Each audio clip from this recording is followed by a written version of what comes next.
हम लोग प्रार्थना करते हैं। इसको ऑफ कर दीजिए।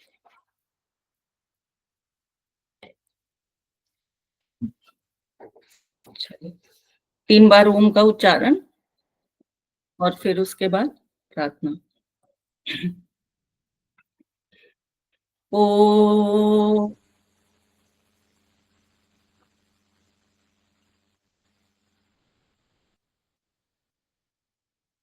ओ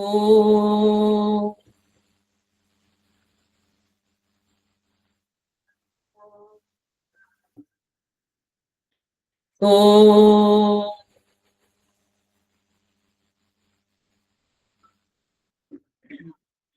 वह शक्ति हमें दो दयानिधे, कर्तव्य मार्ग पर डट जावे। पर सेवा पर उपकार में हम निज जीवन सफल बनावे। वह शक्ति हमें दो दयानिधे, कर्तव्य मार्ग पर डट जावे।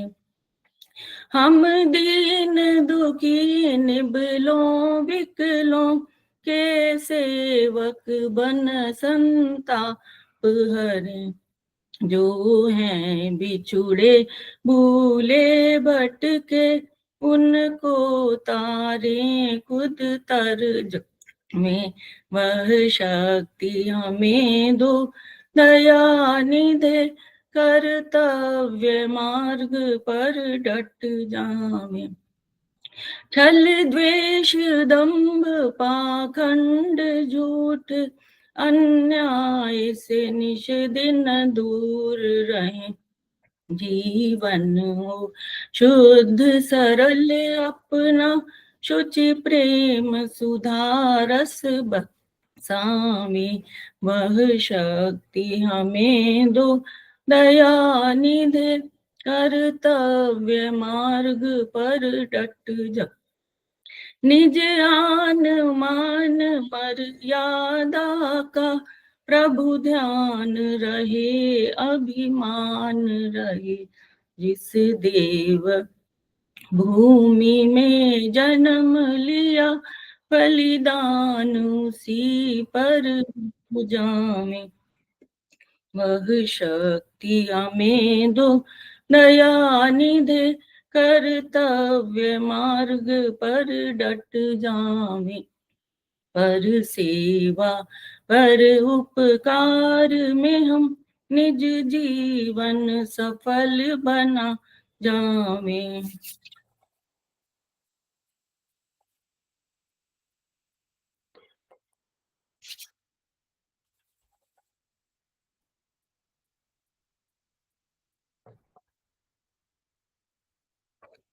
समाई क्लासेस में आप सभी का बहुत बहुत स्वागत है। तो अब तिवारी सर की क्लास होनी है पहले सत्र में, तो तिवारी सर को अब हैंड ओवर करते हैं। तिवारी सर, आप अपना शुरू करिए क्लास।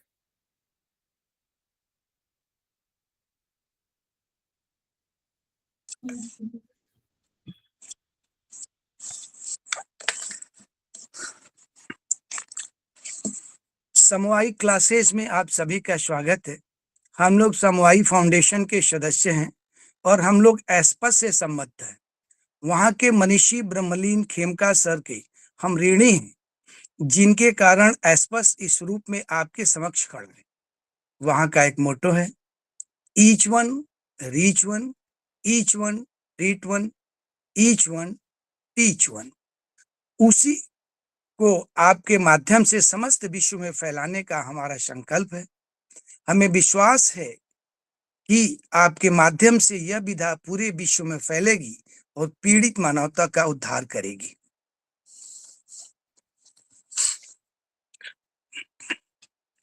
आज थोड़ा सा प्रॉब्लम ये हो गया कि मेरा नेट फेल हो गया है और मैं मोबाइल से जुड़ा हूँ, तो स्क्रीन शेयर करने में थोड़ी सी दिक्कत है। लेकिन पीछे हम लोग पढ़े हैं और इसका एक और सेशन होगा डाइजेस्टिव सिस्टम पे, जो आज के हम लोग टॉपिक है, जिसपे हम लोग थोड़ा बहुत ज्ञान ट्रांसफर करेंगे। तो उसमें हम लोग पिक्चर शेयर कर लेंगे स्क्रीन वापस, लेकिन जो इंफॉर्मेशन है, जो भी नॉलेज है, उसको हम लोग शेयर करते हैं। तो किसी को क्वेरी होगी, बाकी कुछ लोगों के पास शायद बुक उपलब्ध होगी मानव शरीर विज्ञान, तो उसको आप लोग खोल सकते हैं, देख लेंगे। और अगर नहीं है तो हम लोग चर्चा करते हैं। पेन कापी अगर लोगों के पास होगी तो हम लोग उसको नोट कर पाएंगे।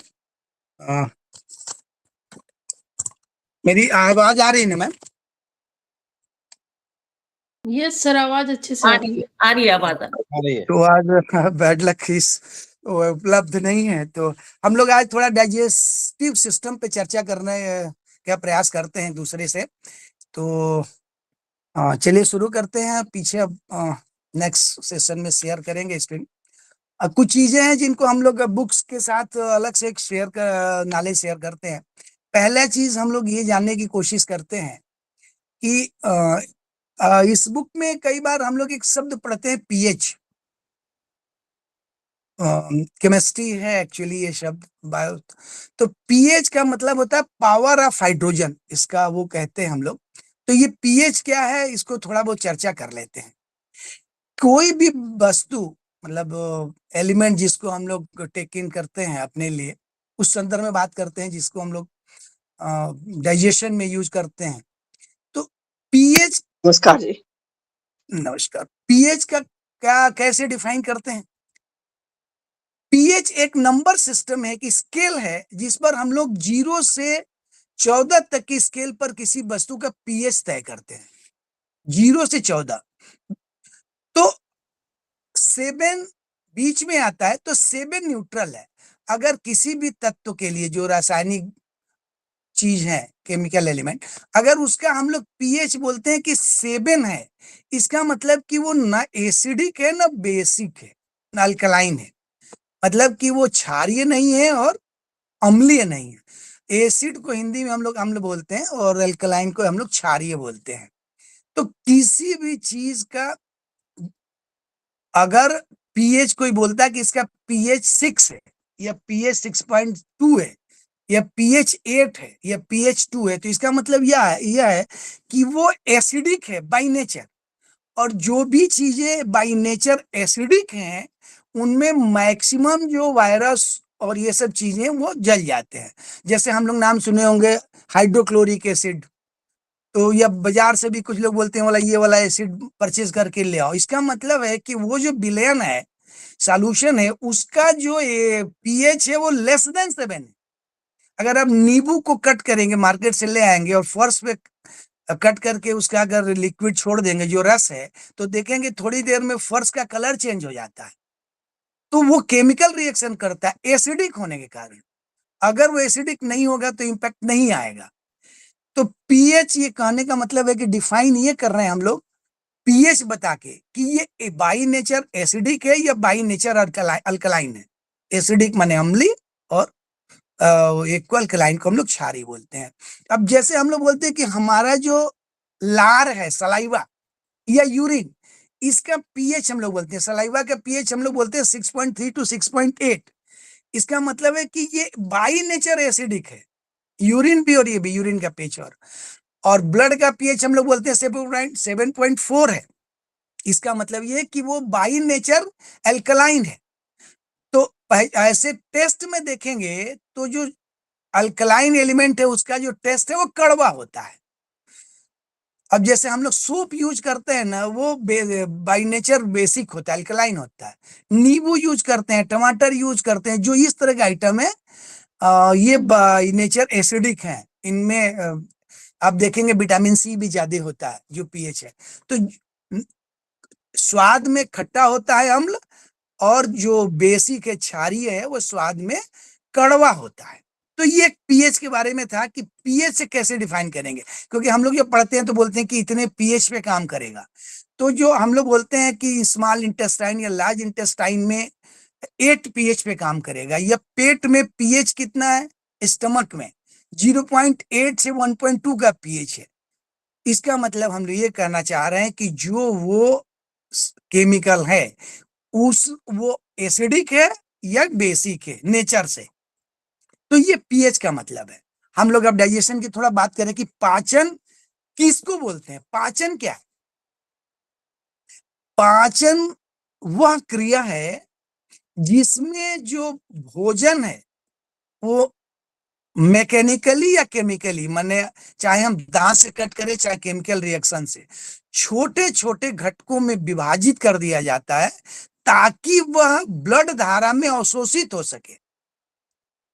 पाचन का मतलब ये हुआ कि जो भी चीजें हम खाते हैं उसको इतने छोटे छोटे टुकड़े में विभाजित कर दिया जाए कि वो स्मॉल इंटेस्टाइन से एब्जॉर्ब हो सके, लार्ज इंटेस्टाइन से एब्जॉर्ब हो सके। ये पाचन है। माने वो भोजन जो इंटेक करते हैं वहां, क्योंकि वो डायरेक्ट एब्जॉर्ब नहीं होगा, तो एब्जॉर्ब होने के लिए छोटे छोटे तत्व चाहिए, अलग अलग नाम है। तो उस एब्जॉर्ब होने तक जो टूटता है, ये प्रक्रिया पाचन है। पाचन में घटक अवशोषित होने लायक बन जाता है कोई भी चीज, इसको हम लोग पाचन बोलते हैं कि वो अवशोषित होने लायक बन जाए। और इसमें होता क्या है, जैसे हम लोग जो खाना खाते हैं, जो इस खाने में क्या है कि हमारा जो भोजन है इसमें कार्बोहाइड्रेट, प्रोटीन है, वसा है, लवण है, विटामिन है और जल है। तो ये इस रूप में तो हम इंटेक कर लेते हैं, कार्बोहाइड्रेट, प्रोटीन और फैट के रूप में हम अंदर ले लेते हैं, लेकिन ये अवशोषित डायरेक्ट इस फॉर्म में नहीं होंगे। तो ये अवशोषित किस फॉर्म में होंगे? कार्बोहाइड्रेट्स स्मॉल इंटेस्टाइन में या बीच में और भी, माने डाइजेस्टिव सिस्टम में कार्बोहाइड्रेट ग्लूकोज के रूप में अवशोषित होता है। जब वो ग्लूकोज में कन्वर्ट हो जाएगा तब वो ब्लड में जाएगा। प्रोटीन है और फैट है, फैट जो है फैटी एसिड में कन्वर्ट हो जाता है तब वो एब्जॉर्ब होता है, और जो प्रोटीन है वो अमीनो एसिड में कन्वर्ट हो जाता है। तो प्रोटीन अमीनो एसिड में, कार्बोहाइड्रेट ग्लूकोज में और फैट फैटी एसिड में कन्वर्ट होता है। तो पाचन में ये होता है, जब इस रूप में अमीनो एसिड, ग्लूकोज और फैटी एसिड में कन्वर्ट हो जाता है तब जाके ये स्मॉल इंटेस्टाइन में एब्जॉर्ब होता है। तो ये पाचन यहां तक होना है कि एब्जॉर्ब हो जाए। अब ये तो पाचन है, लेकिन डाइजेस्टिव सिस्टम क्या है ये जानना है। हम लोग एक सिस्टम की बात करते हैं। कोई भी सिस्टम, जब किसी भी सिस्टम में बहुत सारे हमारे बॉडी पार्ट्स एक कार्य के लिए एक किसी निश्चित फंक्शन के लिए एक साथ कार्य करते हैं अलग अलग स्टेज में, तो वो प्रक्रिया सिस्टम है। और डाइजेस्टिव सिस्टम में क्या क्या होता है? डाइजेस्टिव सिस्टम में हम इंटेक करते हैं तो पहला काम होता है पाचन, जिसमें लिए हुए भोजन से ये चीजें बन जाती है एब्जॉर्ब करने की कंडीशन में। दूसरा होता है इसमें जो हमारे बॉडी पार्ट्स हैं वो सीक्रेट करते हैं अलग अलग तत्व, सीक्रेशन होता है। तीसरा क्या होता है? एब्जॉर्प्शन। पहले पाचन होगा कि वो एक उसमें टूट जाए छोटे छोटे टुकड़ों में। एक हुआ कि बॉडी के और पार्ट्स सीक्रेट करते हैं अलग अलग फंक्शन के लिए। एक होता है कि उसको कोई पार्ट एब्जॉर्ब करता है। और चौथा फंक्शन है एक्सक्रीशन, कि वो जो बचा हुआ पदार्थ है जो हमारे लिए यूजफुल नहीं है वो निकल जाए बॉडी से। तो ये डाइजेस्टिव सिस्टम है। तो पाचन तंत्र में 4 मुख्य कार्य हुए: digestion, secretion, absorption and excretion. ये 4 मेन फंक्शन है जो पाचन सिस्टम के फंक्शन है, यानी पूरा सिस्टम का ही फंक्शन है। तो हम लोग ये समझ गए कि फंक्शन क्या है। तो थोड़ा हम लोग ये चलते हैं कि कैसे डाइजेस्टिव सिस्टम के ऑर्गन कौन कौन से और कैसे काम करते हैं। तो हम लोग जो भोजन इंटेक करते हैं वो मुंह में लेते हैं, माउथ में, इस ओरल कैविटी में। और ओरल कैविटी में क्या है कि ओरल कैविटी में सबसे बाहर जो हमारे जो लिप है, एक 1 पेयर लिप, ये इसकी सुरक्षा करते हैं। जब वो खुलते हैं तो इंटेक कुछ होता है, अदरवाइज जो बंद रहेंगे तो नॉर्मल चीजें नहीं होंगी। ये खुलना और बंद होना किस चीज पे निर्भर करता है? हमारे ऊपर, वॉलंटरी है। हम चाहेंगे तो खुलेगा, हम नहीं चाहेंगे तो नहीं खुलेगा। यह अपने आप नहीं होता, ये हमारे कंट्रोल में है, वॉलंटरी कंट्रोल में है। इसमें क्या है? पाचन, जो मुंह में देखेंगे तो सबसे पहले हमारे टीथ आते हैं, दांत। सबसे पहले क्या आते हैं? मुंह में खाना खाते हैं तो दांत आते हैं। हमारे नॉर्मल एक एडल्ट में जो है 32 टीथ है, नीचे वाले जामे 16 और ऊपर वाले जामे 16। अगर हम कंस्ट्रक्शन देखें, चूंकि पिक्चर नहीं दिखा पा रहे हैं तो हम लोग बात करते हैं। कंस्ट्रक्शन ऐसा है कि सामने जो टीथ है, अगर एक तरफ देखेंगे कट करके ऐसे, तो ऊपर 16, नीचे 16, और केवल नीचे की बात करें तो सेंटर से एक तरफ 8 और सेंटर से एक तरफ 8, 16 को 2 हिस्से में बांटेंगे तो 8 8। अब उस 8 को केवल देखना चाहेंगे तो पहले जो 2 दांत हैं सेंटर के बाद, सेंटर से बाद जो 2 दांत है उसको इंसाइजर बोलते हैं, इंसाइजर। उसके बाद जो एक दांत है वो कैनाइन, उसके बाद जो 2 दांत है प्रीमोलर, और उसके बाद जो 3 दांत है वो मोलर। तो ये रेशियो है 2 1 2 3, 2 इंसाइजर, 1 कैनाइन, 2 प्रीमोलर और 3 मोलर। तो ये 8 हो गए, 2 1 3 2 5 3 6 8, तो 8 हो गए। तो इस तरह 8 एक चौथा है, तो नीचे 8 इंटू 2 16 हुए, और फिर इतना है 16 ऊपर, तो 32 है। अगर एक एडल्ट को देखेंगे तो 32 है। तो जो पाचन की क्रिया है ये दांत से ही शुरू हो जाती है, मतलब मुंह से शुरू हो जाएगी। दांत में क्या कि हम लोग उसको चबाते हैं। सामने वाले जो 2 दांत हैं इंसाइजर, माने 2 2 4 बोलेंगे, या एक तरफ 2, ये काटने का कार्य करते हैं भोजन को। जो कैनाइन है, जो एक दांत है 2 के बाद, वो भोजन को फाड़ने का कार्य करता है। और उसके बाद जो 2 दांत हैं और 3, 2 प्रीमोलर और 3 मोलर, ये 5 जो दांत हैं ये भोजन को ग्राइंड करते हैं, घिसने का काम करते हैं। जो चौड़े साइज में देखेंगे तो थोड़े चौथे उनके चौड़े हैं, उनका कंस्ट्रक्शन थोड़ा अलग है इन दांतों से। तो ये होते हैं मोलर और प्रीमोलर। तो इस तरह ये जो दांत हैं ये है, तो ग्राइंड करते हैं, और ग्राइंड करने के बाद एक जीव है, फाइब्रोमस्कुलर ऑर्गन जीव है, ये क्या करती है, भोजन को छोटे छोटे टुकड़े में बंटने पे लार के साथ मिक्स करती है, और हमारे ओसोफेगस में, भोजन नली में अंदर भेजने का प्रयास करती है, भेजती है। तो वहां पर क्या है कि जहां पर ये भोजन नली में भेजती है और वहां पर लार जो है बनता है, वहां पे क्या निकलता है, लार। और लार को क्या काम है, जो लार है वो 6 प्रमुख ग्रंथियां हैं मुंह के अंदर, पिक्चर दिखा नहीं पा रहे हैं। तो ये पेयर में है ना, 6 प्रमुख ग्रंथि, जिसमें पैरोटिड, सब मैंडिबुलर और सब लिंगुअल ग्रंथियों के नाम से ये ग्रंथियां हैं, और इनसाइड है। पिक्चर था बहुत अच्छा, लेकिन अब इनसे लार निकलता है, और ये लार का जो पीएच है वो 6.3 टू 6.8। तो हम लोग पीएच पहले पढ़ रहे थे, इसका मतलब ये है कि लार स्लाइटली एसिडिक है, लार स्लाइटली एसिडिक है। तो एसिडिक होने का इसका एक फायदा ये है कि जब भी हम कोई चीज मुंह में इंटेक करते हैं, तो अगर इंटेक मटेरियल में कुछ लाइट, कमजोर ताकत के अगर कोई नुकसानदेह फॉरेन मटेरियल है, माने वायरस या ये, तो उस पीएच पे वो मर जाता है। तो लार एसिडिक होने के कारण कुछ नुकसानदेह जो फॉरेन मटेरियल है उनको मार देती है, जो जीवित है, कि विषाणु कीटाणु जो भी हैं उनको मार देती है। हमारे शरीर से जो एक इनपुट और एक आउटपुट है, उनमें पीएच एसिडिक है तो मर जाते। तो ये 3 पेयर जो है, 6 ग्रंथियां, ये लार स्रावित करती हैं।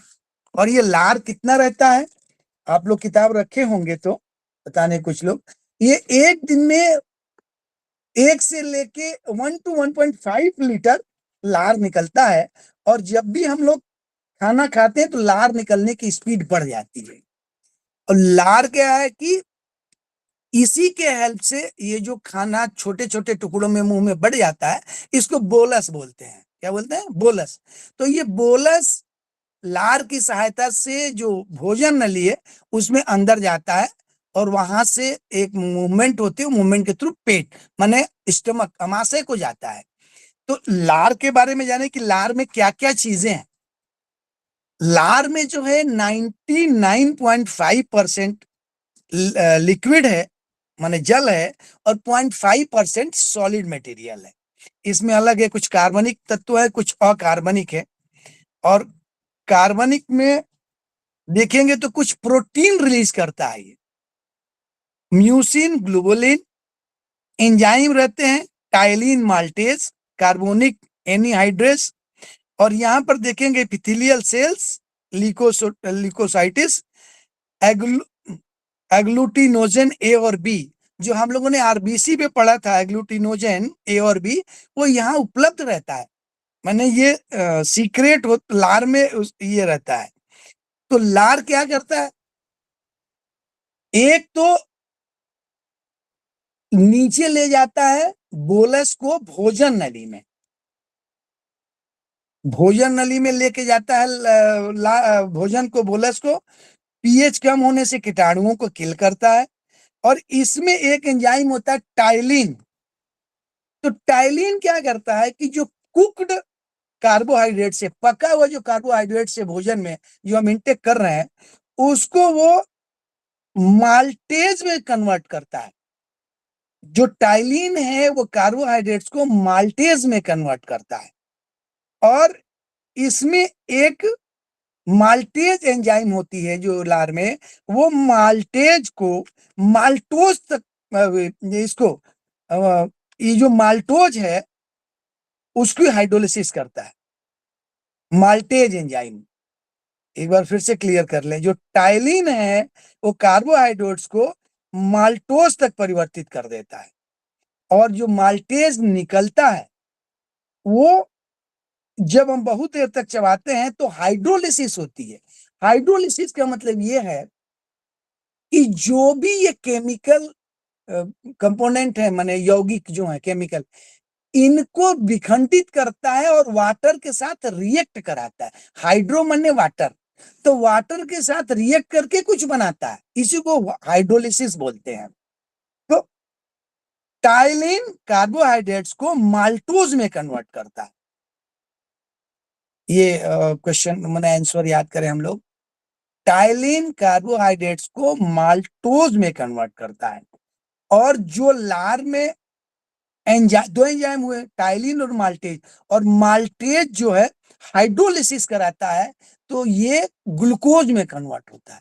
इसलिए अगर हम लोग रोटी को थोड़ी देर चबाते हैं तो ग्लूकोज, मीठा अनुभव होता है, क्योंकि माल्टेज जो है माल्टोज को ग्लूकोज में कन्वर्ट कर देता है। तो पाचन की प्रक्रिया यहां भी पता चलती है कि हमको ग्लूकोज मिल गया, तो ये कहीं जाके एब्जॉर्ब भी होगा आगे, तो ग्लूकोज बनता है। ये इसमें सिर्फ याद रखने की ये है कि दो एंजाइम मिलते हैं, टाइलिन और माल्टेज। टाइलिन कार्बोहाइड्रेट्स को माल्टोज में कन्वर्ट करता है, और माल्टेज जो है वो माल्टोज को ग्लूकोज में कन्वर्ट करता है। तो ये हुआ लार के बारे में। अब हम लोग थोड़ा भोजन नली के बारे में जानते हैं, क्योंकि यहाँ से बोलस बन के ये बोलस भोजन नली की तरफ मूव करता हुआ आगे जाता है। इसमें एक प्रोपल्सिव वेव होती है, गति होती है, प्रोपल्सिव वेव, धीरे धीरे वो आगे की तरफ बढ़ता है। पहले वो थोड़ा फैलता है, फिर सिकुड़ता है, फिर फैलता है। तो एक्चुअली वो स्क्रीन ना होने से थोड़ी दिक्कत हो रही है। तो प्रोपल्सिव वेव होने से ये भोजन अमाशय को जाता है, पेट को जाता है। ये भोजन नली की जो लंबाई है ना, वो 23 सेंटीमीटर है, ±1। और अगर इसमें कोई भोजन नहीं रहता है तो वो चिपक जाती है टेप की तरह, लेकिन भोजन आने से फैलता है। मतलब आप देखेंगे तो एक बार भोजन रहेगा तो वहां पर एक्सपेंड हो जाएगी, डायमीटर बड़ा होगा, और भोजन नहीं जहां पर रहेगा वहां पे वो चिपक जाएगी। तो ये प्रोपल्सिव वेव के कारण है, उस मोशन से भोजन स्टमक को चला आता है। तो भोजन स्टमक में जब आता है तो क्या होता है, ये इंपॉर्टेंट, बहुत ही इंपॉर्टेंट है, इसको भी जाने, बाकी सब इंपॉर्टेंट है, इस पर हम लोग बात करते हैं। जो स्टमक है इसको हम लोग एक्चुअली पेट बोलते हैं। पेट मतलब स्टमक, उदर नहीं। उदर का मतलब कि पूरा हिस्सा डायफ्राम के नीचे, पेट मतलब स्टमक। इसको हम लोग अग्नाशय भी बोलते हैं, अमाशय, इसको हम लोग अमाशय बोलते हैं स्टमक को। तो ये जो है कैसा है, अब स्क्रीन तो नहीं, वैसे थोड़ा दिक्कत हो रही है। तो इसका शेप क्या है, वो जे आकार का होता है। आप देखेंगे तो ठीक डायफ्राम से नीचे थोड़ा लेफ्ट की तरफ इसका लोकेशन आएगा, और ये जे आकार का होता है। और इसकी जो साइज होती है, माने अगर वॉल्यूम देखेंगे आप, तो 1.5 से 2 लीटर क्षमता का होता है। ये 1.5 से 2 लीटर क्षमता का होता है अमाशय। और इसमें क्या है, इसके जो अंदर एपिथेलियम सेल है उसमें गैस्ट्रिक ग्रंथियां हैं, और ये सीक्रेट करती हैं। इसमें 3 तरह की कोशिकाएं हैं, म्यूकस सेल, पेप्टिक सेल और ऑक्सिनेटिक सेल। तो होता क्या, फंक्शन क्या है पेट में जो फंक्शन है, जो म्यूकस सेल अब है वो सीक्रेट करता है म्यूकस। म्यूकस एक चिपचिपा पदार्थ होगा जो एसिड से स्टमक को जलने से बचाता है। यहां पर थोड़ा हम लोग ध्यान से देखें, पेप्टिक सेल जो है वो एंजाइम सीक्रेट करता है, और ऑक्सिनेटिक सेल हाइड्रोक्लोरिक एसिड सीक्रेट करता है। पेट में जो ये 3 सीक्रेट होते हैं, पहला म्यूकस सेल जिससे म्यूकस होता है, पेप्टिक सेल जिससे एंजाइम स्रावित होता है, और ऑक्सिनेटिक सेल जिससे हाइड्रोक्लोरिक एसिड स्रावित होता है। ये फंक्शन को समझना है। जब ये अमाशय में भोजन आ जाता है तो ये जो तीनों चीजें हैं, इनके सीक्रेट होने का क्या है, जो पेप्टिक सेल है इससे जो एंजाइम निकलते हैं वो है पेप्सिन और लिपेज, ये एंजाइम निकलते हैं। और जो म्यूकस है, इस बात को मैं रिपीट कर रहा हूं, जो ऑक्सिनेटिक सेल से हाइड्रोक्लोरिक एसिड निकलता है उसका जो पीएच होता है वो 0.8 टू 1.2 होता है, माने 1 से भी नीचे रहता है और 1.2 तक। तो इस पीएच पर जो इतना ज्यादा वो एसिडिक नेचर में होगा कि कोई भी चीज उसमें डालेंगे तो गल जाएगी। तो इस एसिड से स्टमक का अंदर वाली सतह न गले, इंपैक्ट न डाले, इसका जो फंक्शन करता है वो म्यूकस करता है। म्यूकस सेल म्यूकस स्रावित करता है। तो 3 मुख्य हम लोग इसको थोड़ा जाने, म्यूकस सेल म्यूकस निकालता है, पेप्टिक सेल एंजाइम, और ऑक्सिनेटिक सेल हाइड्रोक्लोरिक। फंक्शन क्या है पेट का, इसका जो फंक्शन है, एक तो जो भोजन आता है उसको स्टोर करता है, एक थैली है 1.5 से 2 लीटर की, और गैस्ट्रिक जूस सीक्रेट करता है, और यहाँ पर कुछ हद तक वाटर, ग्लूकोज और साल्ट का एब्जॉर्प्शन भी होता है, कुछ हद तक पार्शियली एब्जॉर्प्शन होता है। तो एक तो हम लोगों ने म्यूकस का फंक्शन समझा। जो हाइड्रोक्लोरिक एसिड है जिसको हम लोग हिंदी में जठर रस, जठर अग्नि जो बोलते हैं, ये क्या करता है कि जो भोजन आता है उसका पीएच 7 के आसपास रहता है, बोलस, लेकिन यहां पर आते ही वो 0.8 से 1.2 के पीएच में पीएच उसे मिलता है। और भोजन का जो पीएच है यहाँ पर, इसके अंदर मंथन गतियां चलती रहती हैं, इसमें भोजन कुछ घंटे रहता है, इसमें भोजन जो है 3 से 4 घंटे रहता है अमाशय में। तो और लगातार इसमें गति होती रहती है, मंथन गति रहती है, इसमें भोजन चारों चर्निंग करता रहता है, और उसका पीएच 4 हो जाता है। और पेट के अंदर जो भोजन है वो लुगदी हो, माने वो क्या बोले, एकदम काइम लेई की तरह हो जाता है। और जब पेट से निकलता है तो उसका नाम होता है, बोलते हैं उसको काइम। तो वो जो निकलता है पेट से बाहर काइम, उसकी जो पीएच होता है अप्रॉक्स 4 होता है, वो भी काफी एसिडिक है, लेकिन ये निकलता है। तो HCl का फंक्शन क्या क्या है, अगर मुंह में कीटाणु आ गए जो लार से नहीं मरे, वो पेट तक आ गए, तो इस पीएच पर 1.2 के पीएच पे वो सारे कीटाणु मर जाते हैं। इसीलिए हम लोग ये बोल रहे थे कि जो पेट है ना, उसके अंदर कीटाणु नॉर्मली नहीं रहेंगे, मर जाएंगे। कीटाणु या तो ऊपर रहेंगे या नीचे, क्योंकि जो स्मॉल इंटेस्टाइन है उसका जो पीएच है उस एलिमेंट का 8 हो जाता है। आगे हम लोग पढ़ेंगे क्यों होता है।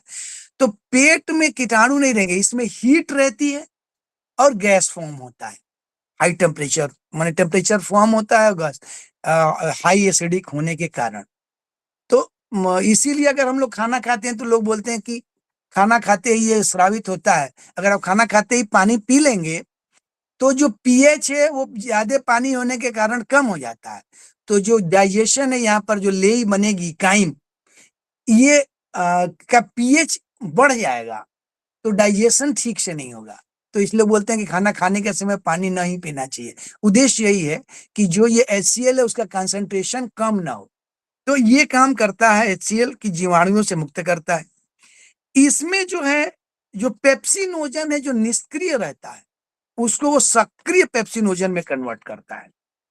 और इसका काम क्या है, जो स्टार्च है ना, जो ग्रेन है उसके बाहर एक सेलुलोज की मेम्ब्रेन होती है, उसको रिमूव कर देता है।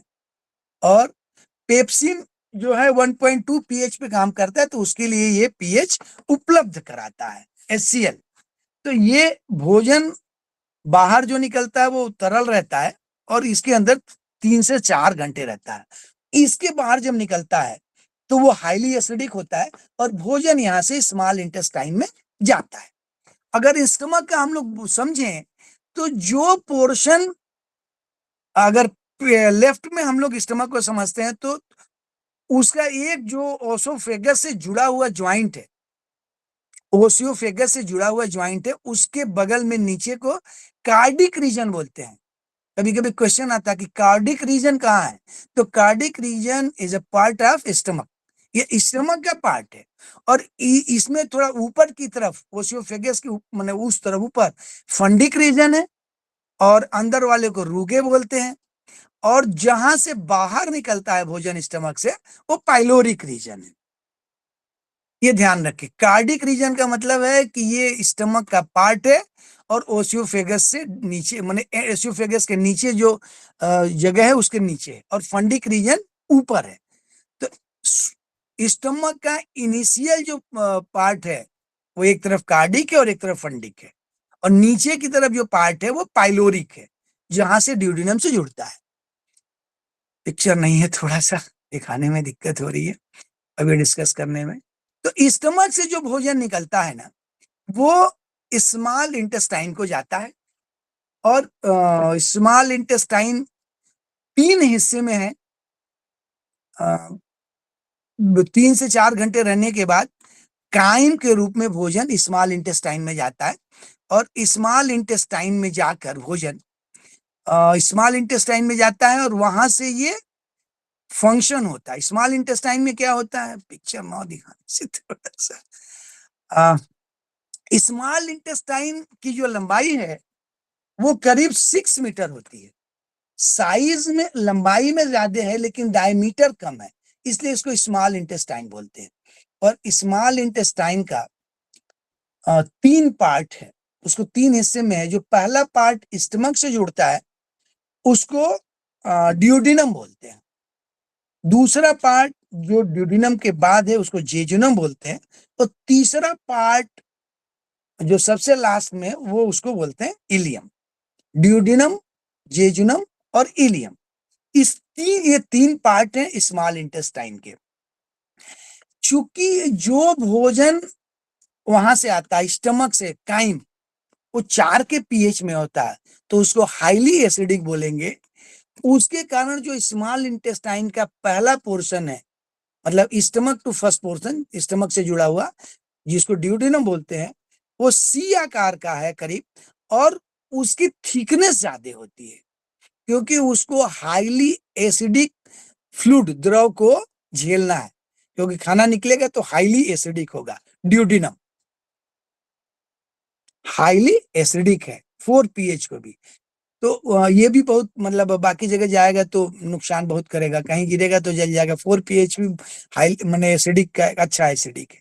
तो ड्यूडिनम का जो पहला पोर्शन है उसके अंदर क्या क्या आता है, लीवर एक पार्ट है जो बाइल जूस बनाता है। लीवर बाइल जूस बनाता है। लीवर का लोकेशन कहाँ है, इस स्टमक लेफ्ट की तरफ थोड़ा, और लीवर राइट साइड में, डायफ्राम के ठीक नीचे राइट साइड में लीवर है। तो और उसका एक जुड़ा हुआ पार्ट है गाल ब्लैडर।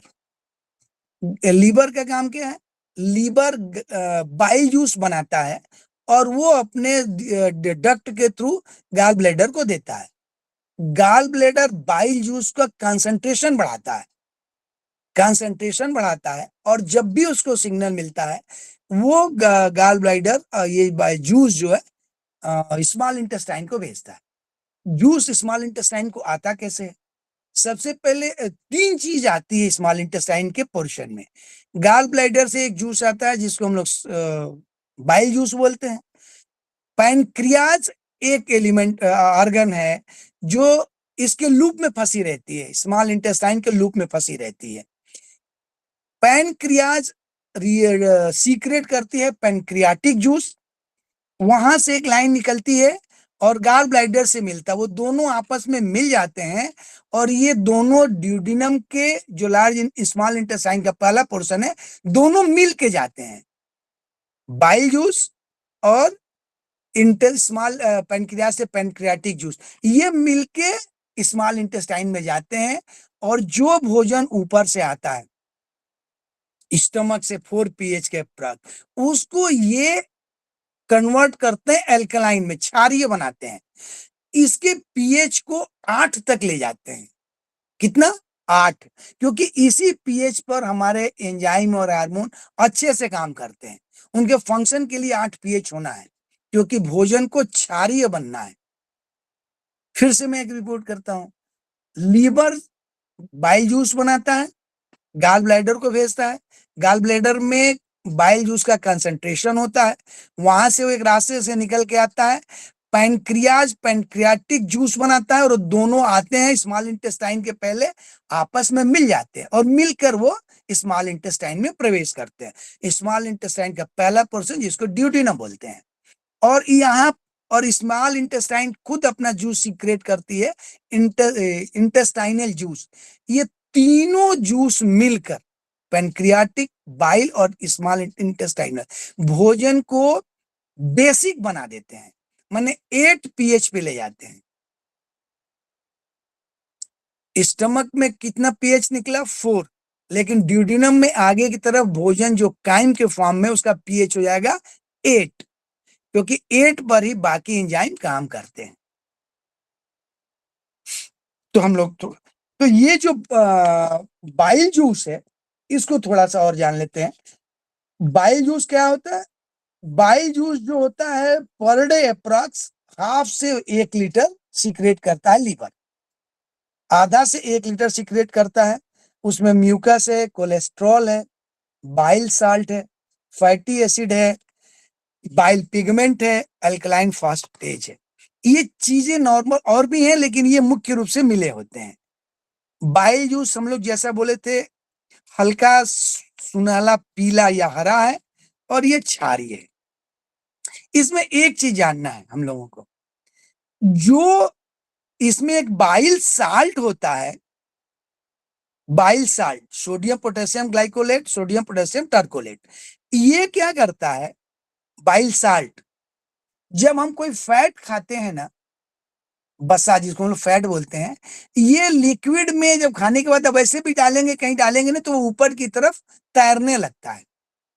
तो बाइल साल्ट करता ये है कि जो फैट है उसको पकड़ के नीचे की तरफ ले आता है, जो ऊपर तैरता रहता है। क्योंकि आप इस बात को ध्यान रखिएगा, इसका पाचन कराता है लाइपेज। लोग बोलते हैं कि पाचन कौन कराता है? तो बाइल साल्ट लेके तो नीचे आता है और पाचन कराता है लाइपेज। फैट का लोग बोलते हैं, ध्यान से आप लोग इस बात को मैं रिपीट कर रहा हूं कई बार, बाइल साल्ट फैट को ऊपरी सतह से नीचे सतह को ले जाता है और नीचे सतह में जो लाइपेज एंजाइम है वो डाइजेशन कराता है फैट का। क्योंकि हम लोग क्वेश्चन में बोलते हैं कि फैट का डाइजेशन कौन कराता है? Bile salt, bile juice. बिल्कुल ठीक है, लेकिन इसको और अच्छे से समझे। बाइल साल्ट जो बाइल जूस में उपलब्ध है वो फैट को ले जाता है नीचे की तरफ खींच के, क्योंकि जो फैट है वो ऊपर तैरता रहता है, और वहां ले जाकर ये लाइपेज एंजाइम को ये अवसर देता है कि वो इसका डाइजेशन कर सके। और लाइपेज यहां भी बनता है, स्टमक में भी बनता है। लाइपेज कहाँ रहता है? स्टमक में भी लाइपेज बनता है। और लाइपेज कहाँ बनता है? लाइपेज पैनक्रियाज में भी बनता है। तो लाइपेज वो कराता है, क्या बोलते हैं, डाइजेशन कराता है। लेकिन कोई क्वेश्चन पूछ सकता है आप हम लोगों से कि फैट का डाइजेशन के लिए कौन इंपॉर्टेंट है? तो हम लोग को बोलना है लीवर। अगर किसी का खाना डाइजेस्ट नहीं हो रहा फैटी खाने से, तो हम लोग ये बोलेंगे लाइपेज इंपॉर्टेंट है? नो, इंपॉर्टेंट लीवर है, बाइल जूस इंपॉर्टेंट है। क्योंकि अगर वो नहीं रहेगा तो फैट को नीचे नहीं ले आएगा। नीचे मतलब ऊपर तैरता रहेगा। किसी लिक्विड को आप देखेंगे ऊपर डाल देंगे फैट, तो ऊपर तैरते रहेगा। आप तेल या घी अगर किसी चीज पे डाल दीजिए जो फैटी है, वो लिक्विड के ऊपर तैरता रहता है। तो बाइल साल्ट रिस्पॉन्सिबल है कि वो नीचे ले आए, भले लाइपेज पचाएगा। तो ये चीजें क्लियर रखनी है कि पचता कैसे है। पचाता तो लाइपेज है, लेकिन लाइपेज तक वो आता नहीं है, उसको ले आता है बाइल साल्ट। ये क्लियर हो रहा है हम लोगों को? जी सर। जी, क्लियर हो रहा है जी। हाँ, क्योंकि अब चूंकि स्क्रीन तो मेरे पास है, वो है नहीं, तो कल फिर क्लास में इसको हम दिखाएंगे। नहीं लेकिन नहीं, ये ठीक जाने चल रहा सर, समझ में आ रहा है सर, कोई दिक्कत नहीं है। ठीक ठीक सर, अब जितना चलिए। सर कोई तो प्रॉब्लम नहीं है। हाँ, नहीं ठीक है। तो इम्पोर्टेंट ये है, क्योंकि जब भी आगे क्लास में भी हम लोग जाएंगे ना, तो हर लोग ये बोलेंगे कि फैट को पचाएगा, पचाने के लिए लीवर इंपॉर्टेंट जिम्मेदार है। बिल्कुल है, वो ले आने के लिए जिम्मेदार है, पचाने के लिए लाइपेज है। ये आप क्लियर रखिएगा। लेकिन अगर आपको क्वेश्चन आता है कि कौन अंग जिम्मेदार है, तो स्मॉल इंटेस्टाइन जिम्मेदार नहीं है, या पेनक्रियाज जिम्मेदार है, लीवर वही ले आएगा, तभी पचा पाएगा कोई। तो बाकी चीजों को पचाता है, क्योंकि पचाने के लिए जो डाइजेशन है उसके लिए पेनक्रियाज से निकले हुए एंजाइम बहुत इंपॉर्टेंट है। तो ये है बाइल जूस का फंक्शन। इसको, ये हल्का एल्कलाइन है और ये लूप में फंसा हुआ है पेनक्रियाज। तो ये फंक्शन लीवर के और सारे हैं, थोड़ा उसको देख लेते हैं लीवर के फंक्शन को। लीवर काम क्या क्या करता है? लीवर हम लोग बोलते हैं कि भाई हमारे लिए ये पिता तुल्य है लीवर। शरीर में, शरीर के अंदर जितनी भी रासायनिक क्रियाएं होती हैं, मैक्सिमम के लिए जिम्मेदार लीवर है। मैक्सिमम के लिए जिम्मेदार लीवर है, ये हम लोग नोट करें। मैक्सिमम केमिकल रिएक्शन के लिए हम लोगों को अगर स्वस्थ रहना है, तो जो लीवर का टाइम है, अगर हम लोग पढ़े होंगे अगर टाइम में, तो 11 से 1 गॉल ब्लेडर और 1 से 3 लीवर, यही समय है संभवतः, जितना मेरे को याद है। और लीवर के बाद 3 से 5 लंग्स और 5 से 7 जो है लार्ज इंटेस्टाइन, यही टाइम है। तो लीवर को अगर हम लोग, जब भी हम लोग किसी प्रॉब्लम में पड़ते हैं, डाइजेशन या कुछ भी, तो डॉक्टर जो ब्लड टेस्ट कराता है उसमें ये देखने की कोशिश करता है कि इनका लीवर फंक्शन कैसे कर रहा है। लीवर का फंक्शन टेस्ट करने की कोशिश करता है क्योंकि आपका डाइजेशन खराब हो गया। डाइजेशन खराब हो गया तो कुछ भी, किसी खाने में थोड़ा फैट तो होगा, तो वो क्योंकि वो ऐसे ही रहेगा तो इंडाइजेशन क्रिएट करेगा। स्टमक की भी जिम्मेदारी हो सकती है। तो लीवर ये है, केमिकल रिएक्शन के लिए बहुत इंपॉर्टेंट है। अब करता क्या क्या है लीवर? लीवर जो ब्लड बॉडी से काम करने के बाद हार्ट में जाता है, और हार्ट से लंग्स को जाता है, फिर बॉडी को आता है। लेकिन इसमें ये जानना जरूरी है कि ये ब्लड पहले लीवर को जाता है। ध्यान रखिए, सक्सेना सर अगर मुझे करेक्ट करेंगे अगर मैं इनकरेक्ट हूं तो। बॉडी से ब्लड लीवर को जाता है। लीवर में जो कीटाणु हैं, कहीं से आ गए हैं, उनको लीवर किल करता है। माने ब्लड में जो कीटाणुओं को किल करने का काम है वो लीवर करता है।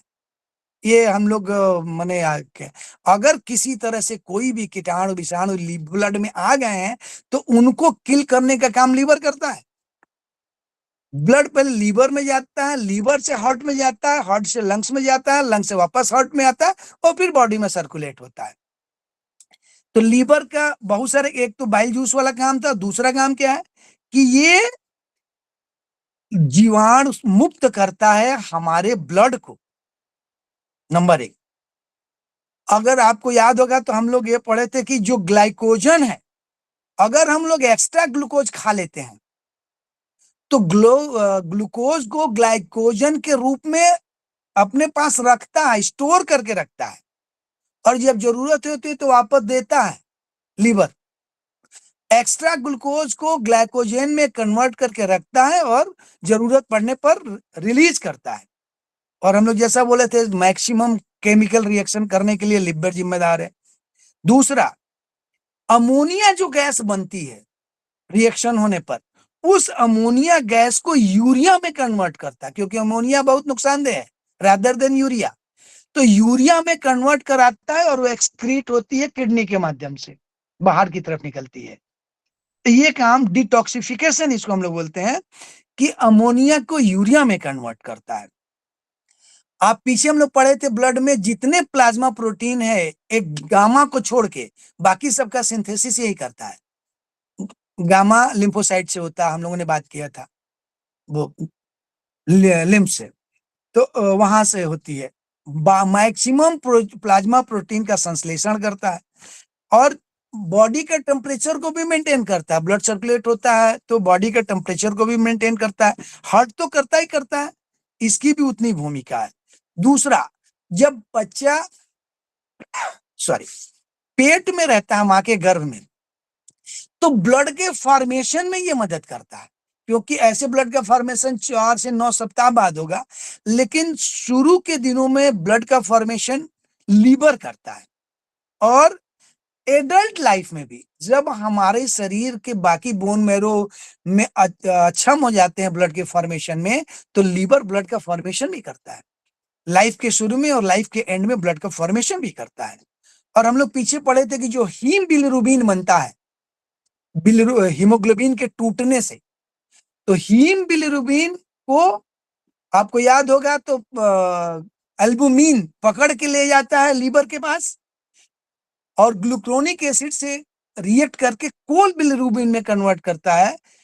हीम बिलिरुबिन जो है लिपिड में तो घुलनशील है, लेकिन जल में घुलनशील नहीं है। तो जो ये लीवर क्या करता है, हीम बिलिरुबिन को कोल बिलिरुबिन में कन्वर्ट करता है। कैसे? एल्बुमिन ले जाता है हीम बिलिरुबिन को लीवर के पास, और ग्लूक्रोनिक एसिड से रिएक्ट करके वो घुलनशील कोल बिलिरुबिन बनाता है।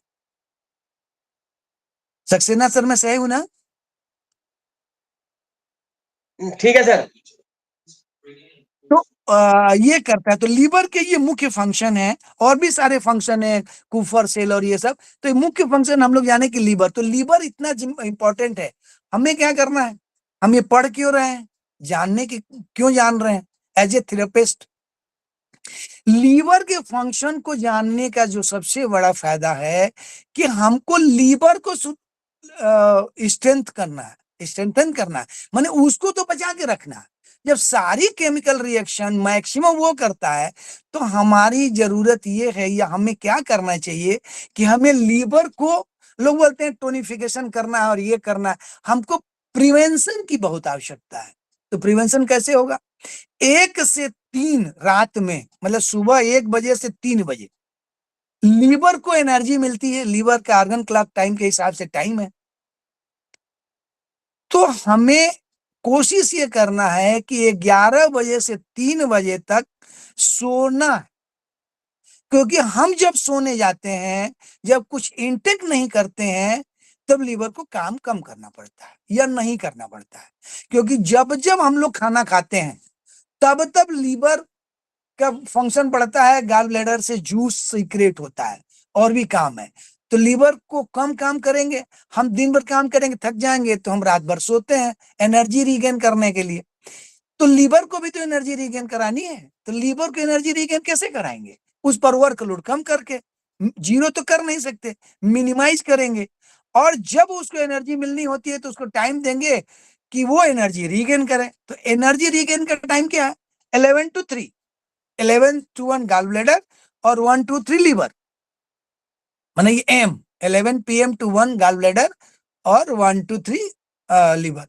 तो मैं ये कहना चाहता हूं आप लोगों से कि 11 से 3 अगर जरूरत इमरजेंसी न हो तो बिल्कुल ना जगें, एकदम सोएं, किसी भी केस में सोएं अगर हम लीवर को चाहते हैं, क्योंकि लीवर ठीक रहेगा तो सारी क्रियाएं ठीक होंगी।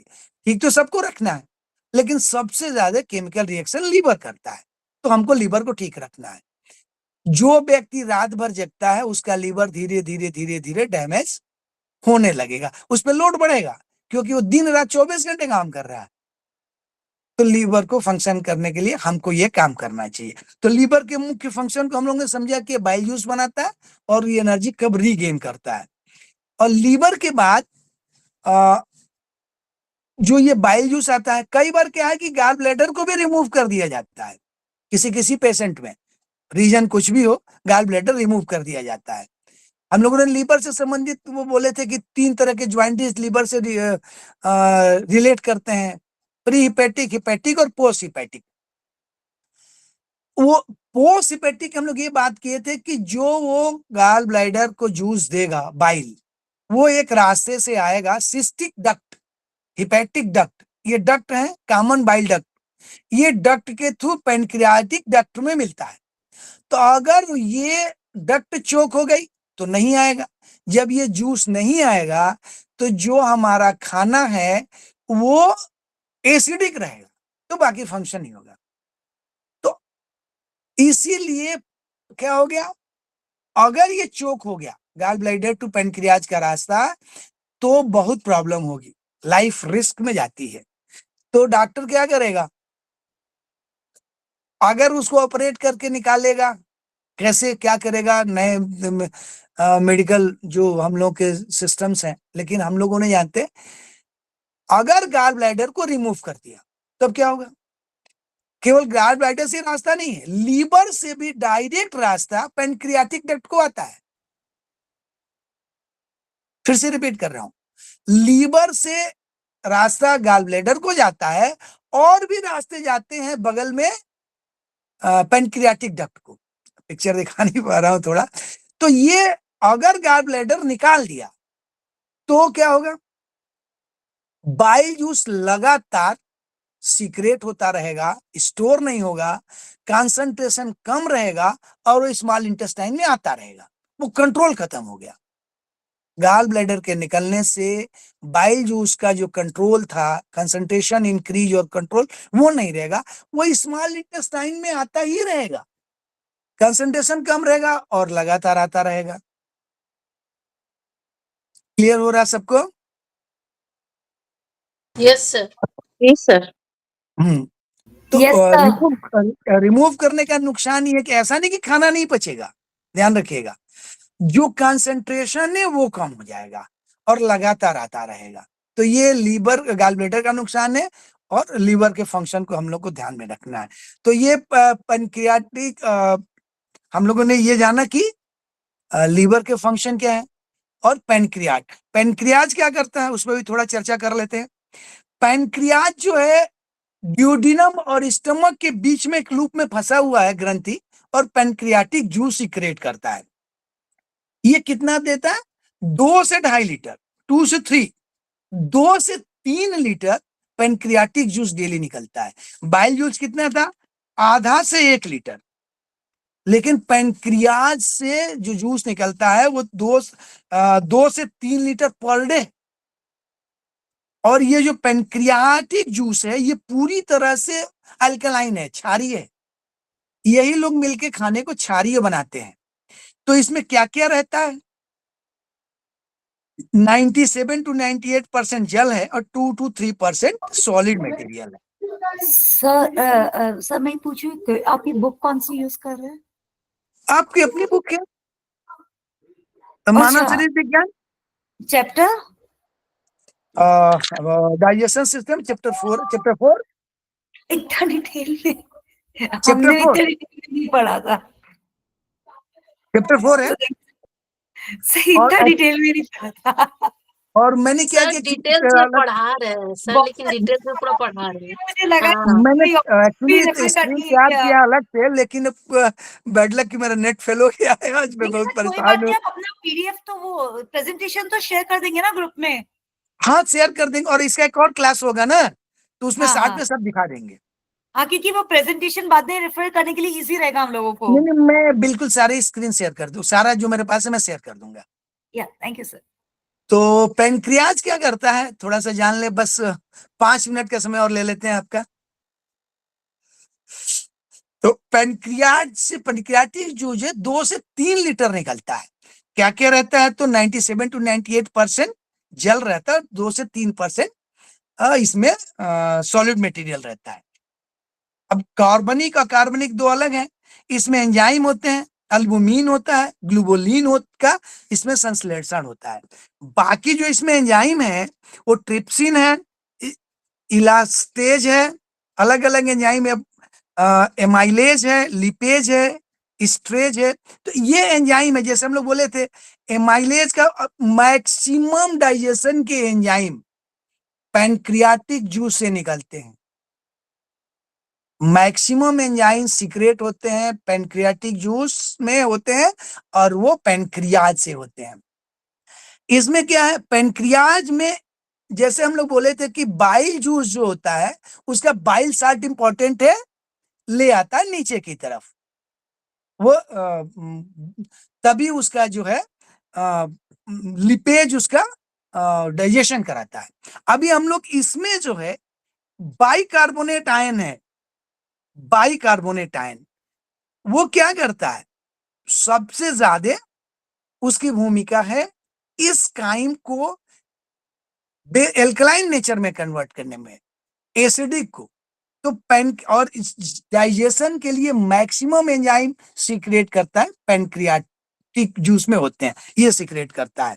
और अगर ये काम ना करे पैनक्रियाज, देखिए हम लोगों ने क्या पढ़ा था कि लीवर क्या करता है, बाइल जूस देता है और फैट को नीचे ले आता है, उसका बाइल साल्ट।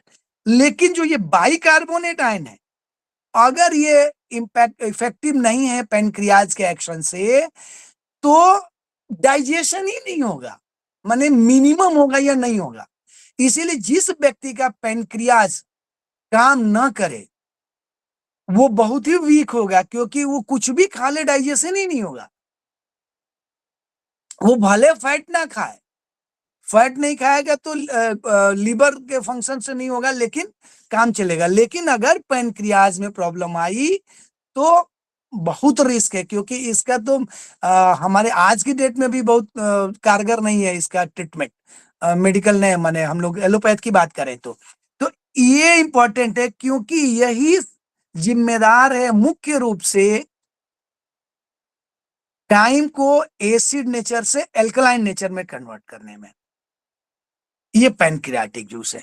और इंटेस्टाइन से इंटेस्टाइनल जूस निकलता है, उसके अंदर जो बर्नर ग्लैंड्स हैं उसमें ये 1 से 1.5 लीटर निकलता है, और इसमें भी 98% करीब वाटर है। और जो एंजाइम पैनक्रियाटिक जूस से नहीं निकलते, मींस की कम होते हैं, वो स्मॉल इंटेस्टाइन से निकलते हैं इंटेस्टाइनल जूस के रूप में। तो इसको फिर से एक बार हम लोग रिपीट कर लेते हैं। स्मॉल इंटेस्टाइन का जो फर्स्ट पार्ट है ड्यूडेनम, इसमें 3 जगह से जूस आते हैं, बाइल जूस, इंटेस्टाइनल जूस और पैनक्रियाटिक जूस। ये तीनों ही काइम को कन्वर्ट करते हैं 8 pH पे। 8 pH में इस काइम का डाइजेशन होता है। ये तीनों ही जिम्मेदार हैं।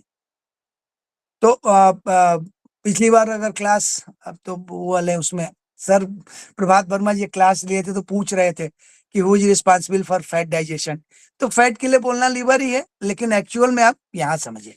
तो ये तीनों ही जूस यहाँ से सीक्रेट होते हैं और स्मॉल इंटेस्टाइन के फर्स्ट पार्ट में जाते हैं। सेकेंड पार्ट में जाते जाते इसका pH 4 हो जाता है, 8 हो जाता है, और यहाँ से पाचन की प्रक्रिया शुरू होती है। चलिए अब यहीं रोकते हैं, क्योंकि पूर्वा जी आ गई हैं और उनका क्लास बहुत इंपॉर्टेंट और अच्छा सवाल पढ़ा सकते हैं, आपका बहुत इंटरेस्टिंग नहीं, लग रहा है। नहीं, नहीं, तो बहुत बढ़िया। एक्चुअली मैं आगे इसलिए नहीं बढ़ा रहा हूँ क्योंकि मैं तो कर दूंगा, स्क्रीन शेयर नहीं हो पा रही है, तो मुझे भी लग रहा है कि इफेक्टिवनेस कितनी है। तो अगले दिन नेक्स्ट डे करूंगा, बता रहे हैं। तो अगले दिन करेंगे हम लोग, क्योंकि करीब करीब 50% हम लोग कवर कर चुके हैं।